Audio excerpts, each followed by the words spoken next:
Mwanafamilia wa Lasta Njeyala, karibu kwenye kipindi chako pendwa. Leo naenda kuzungumzia masuala ya muda.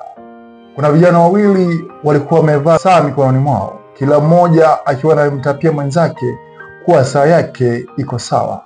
Yule wa kwanza alisema muda huu ni saa 9 na dakika 50. Yule wa pili akasema sasa ni saa 7 na dakika 20 mchana. Lakini wote wanaonekana wametaja muda sahihi, lakini kuna saa moja inayosema kweli na saa moja mbovu. Katika maisha, kumbuka, hata saa mbovu nayo husema kweli.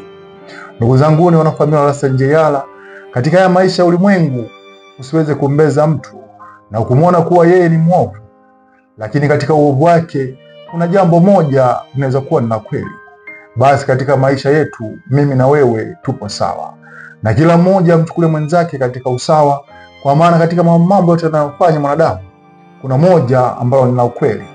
Basi hata kama mtu awe mwovu kiasi gani, upande wa pili kuna mema ndani yake. Hata kama usipoona mengi, ila kuna moja ndani yake. Basi mimi na wewe leo tuna jambo la kujifunza kwa vijana wawili waliozungumza masuala ya muda, saa ya kweli na saa mbovu.